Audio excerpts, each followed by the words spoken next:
Hey guys, want to see something super cool? Let's go.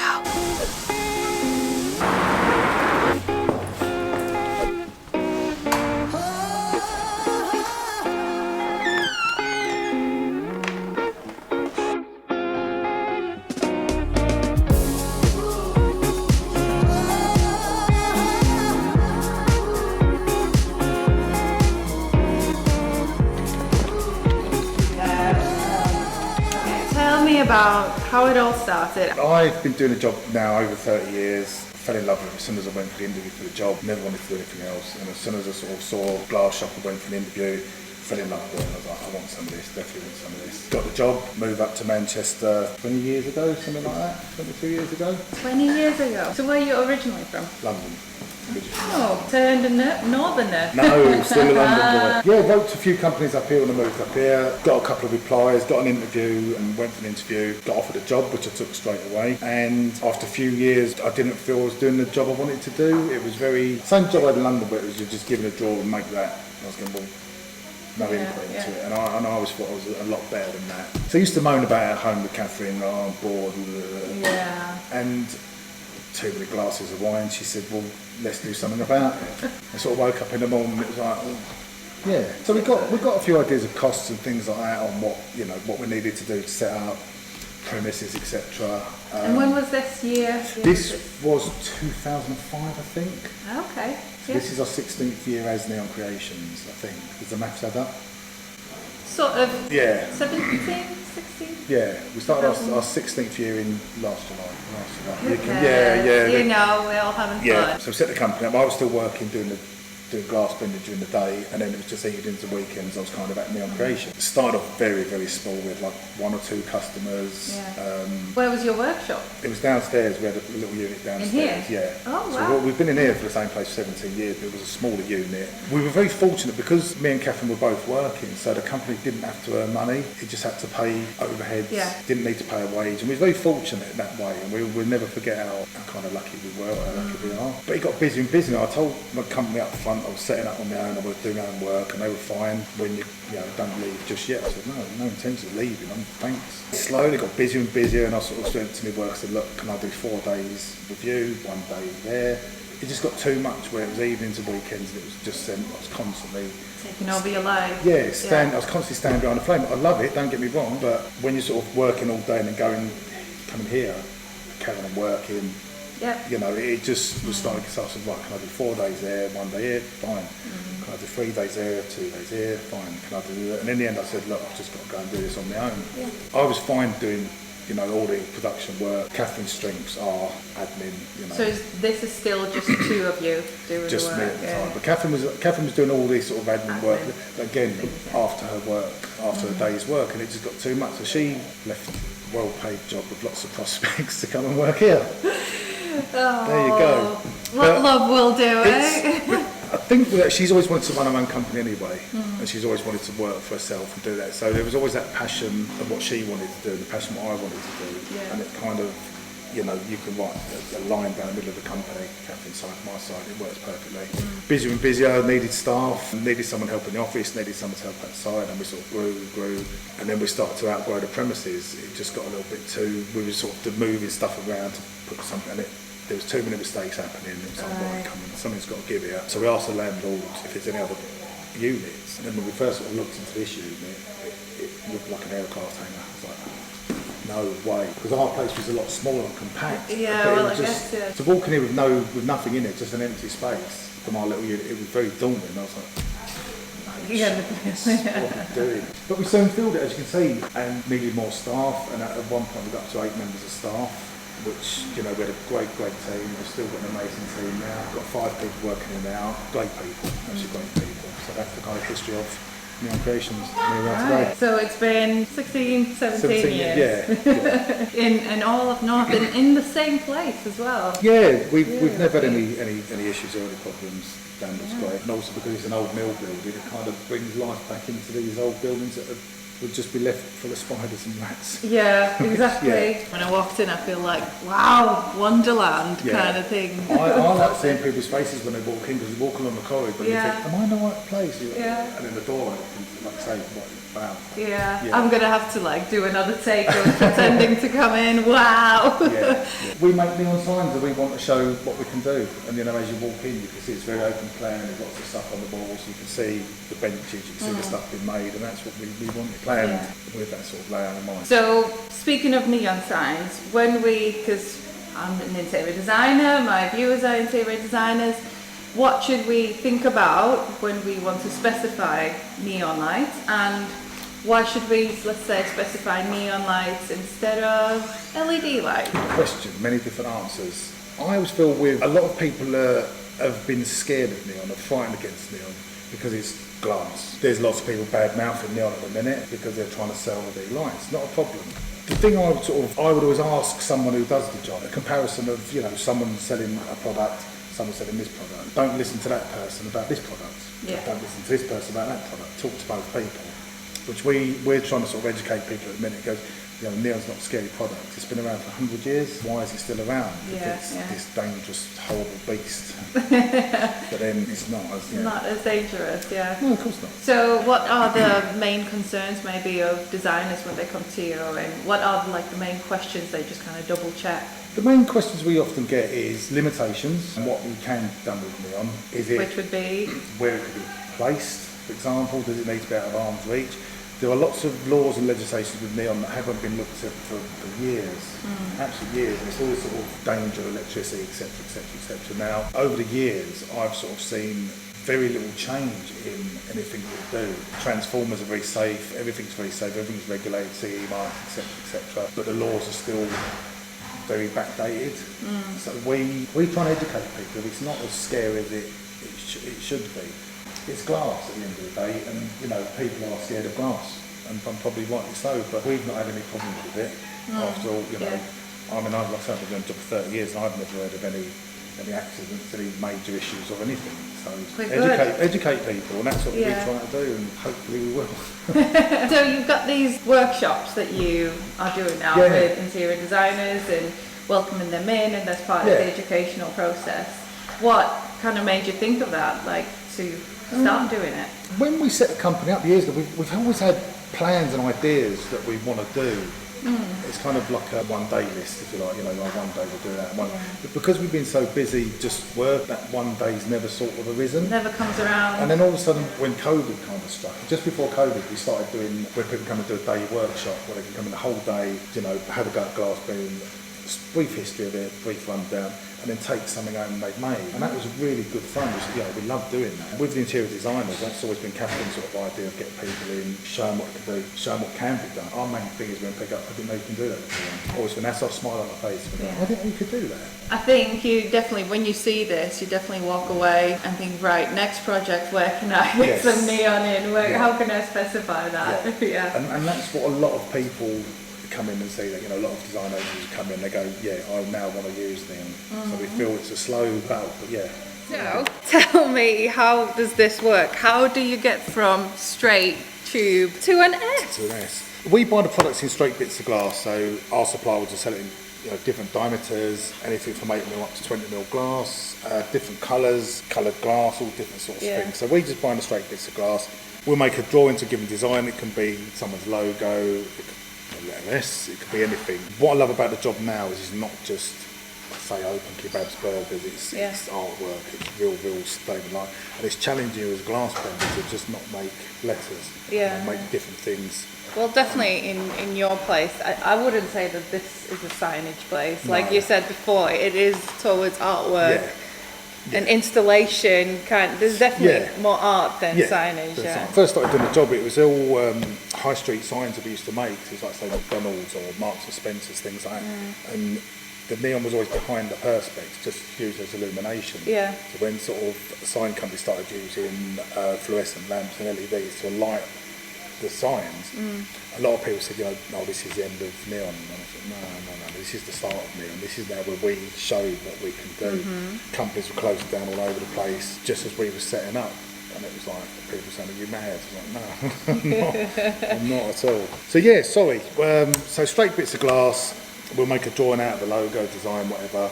and that's all bent in the flame or by hand, as the process hasn't changed in over 100 years, which still fascinates me to this day, of something that's been around that long, stood the test of time, and not been surpassed, not been bettered, not even been neared. So yeah, we bend it all in a hand, in the flame, sorry, to give them designs.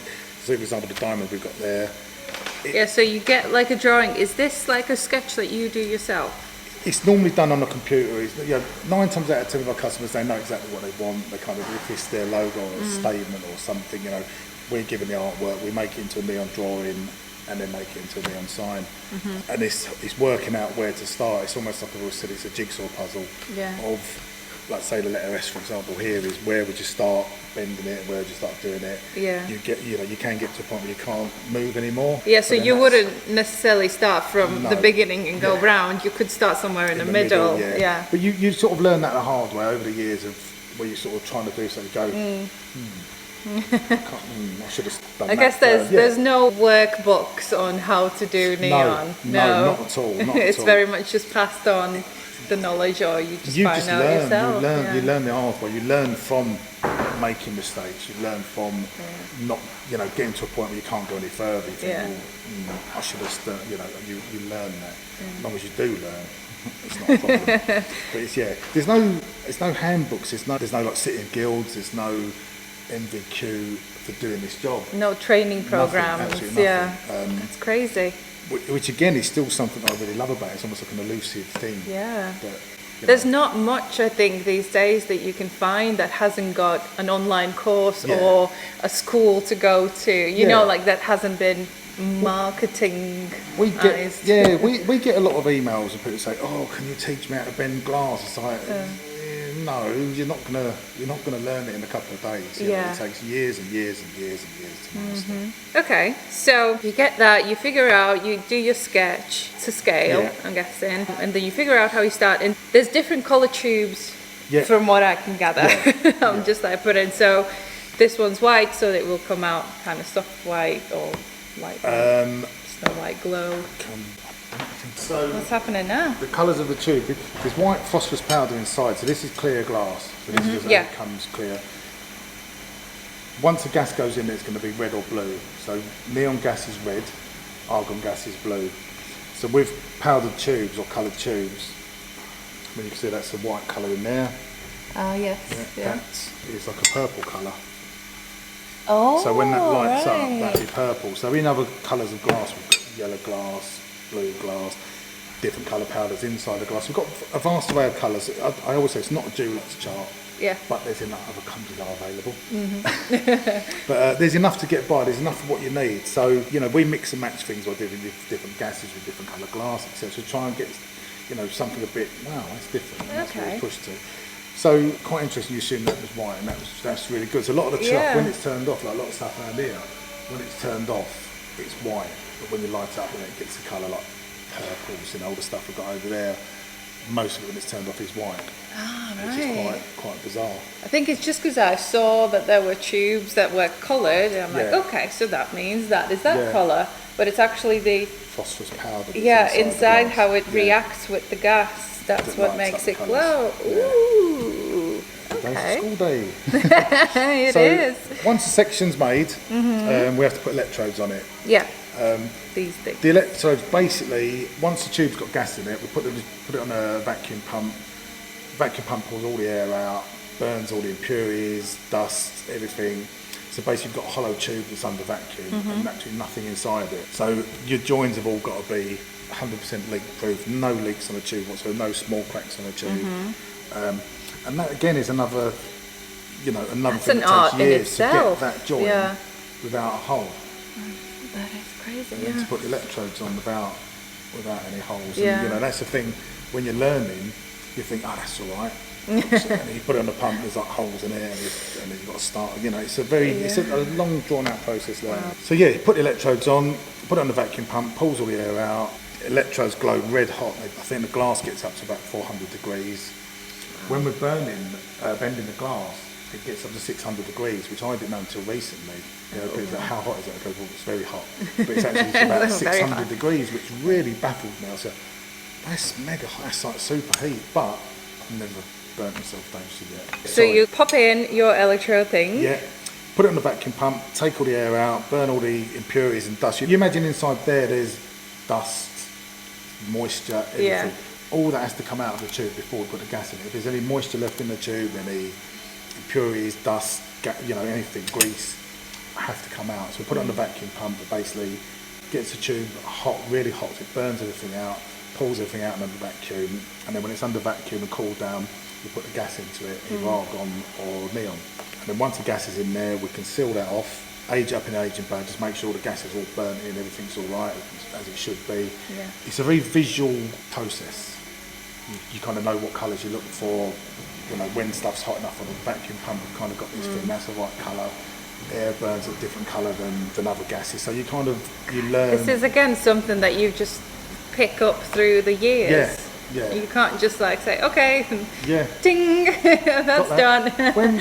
when you if you've got a tube on a vacuum pump and there's a tiny hole in it, you can tell by the colour of the tube, there's a hole in there straight away, and you kind of just pick up. If you put it in the aging bay, the colour's not right, because there's too much air. There's a bit of air in there somewhere. Yeah. So you kind of just pick that up. So once the gas is in there, put it in the aging bay, burn everything out, colour's right, tube's ready. And basically how it works, voltage electricity aggravates the electrons inside the gas, which then make them to glow.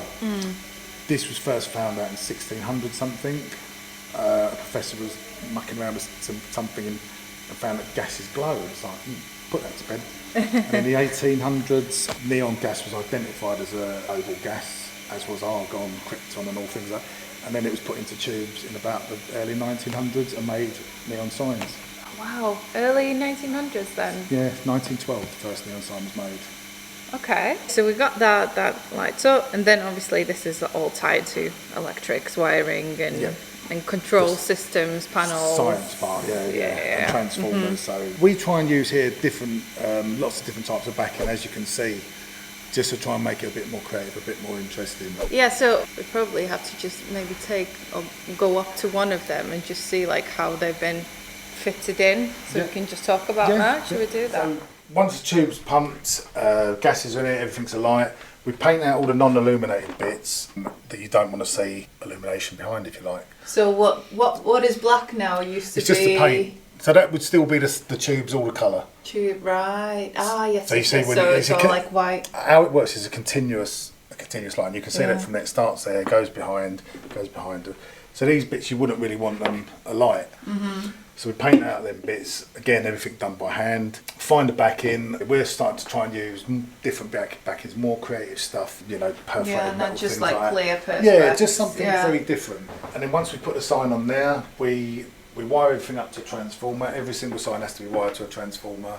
So behind here, say the G loops onto the T, that loops onto there, that goes to the transformer, that goes to the transformer. So basically connect to the circuit in using the tubes as a part of the circuit. Okay, so you've got these, and then you've got those boxes, the clear boxes. Are they any different?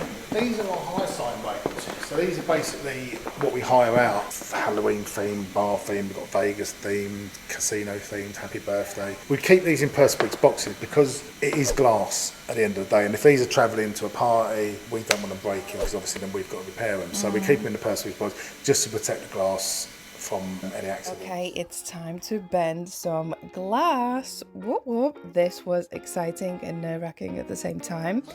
Obviously, safety first. Put your hair back, put your goggles on, and have Tony right next to you.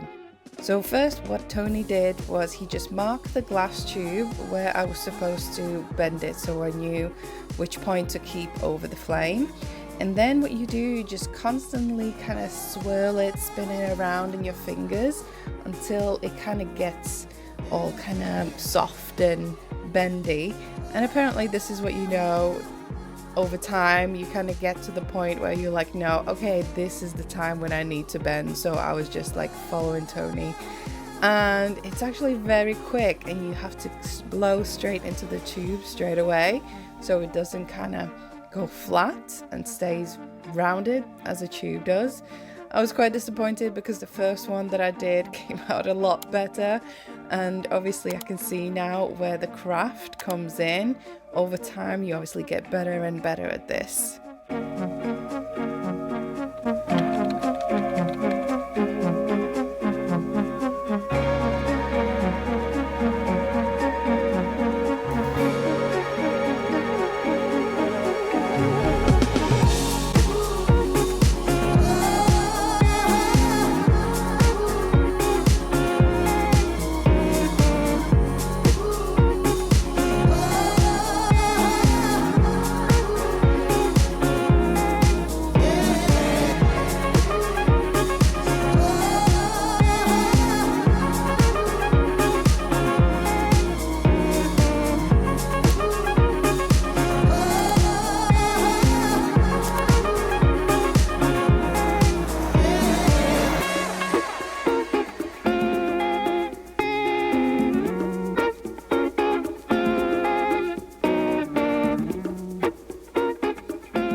How cool was all of that? I just can't even. To see the real craft behind the job, the art, the profession, whew, it just gives you a whole different perspective. And that was kind of the theme that we were coming back to when we were chatting with Tony. It's all about years and years and years and years in experience, and you put it into practice and you almost have this intuitive feel about it. Yes, this is right, or I know that something's wrong, and I know because I've done this mistake, made this mistake multiple times. So many lessons to take away from, and it's just been very, very inspiring and eye-opening to really see something like this in flesh. I think what they are doing at Neon Creations is just brilliant, because we need more of this real life understanding as interior designers. We need to understand how things are made and why they are made the way that they are made. It just gives a different depth to our job, our service, I think, that we are passing on to clients. So I hope you enjoyed this vlog. It's definitely one of many, and I kind of want to do series on this, really just introduce you guys to all the suppliers that we use from day to day. I really just went with Neon Creations from the beginning because I knew that they are going to be amazing company to show off, and the story behind them. It's just something that you don't see often these days. So do stick around if you want to learn more about the industry, the bits and bobs that make our job tick and make our projects work. There's more episodes coming, so make sure you subscribe, like the video, and if you want to connect on a more one-to-one level, I'm always on Instagram, so send me a DM, let's have a chat. But if I don't see you in there, then I'll see you in the next video. Bye!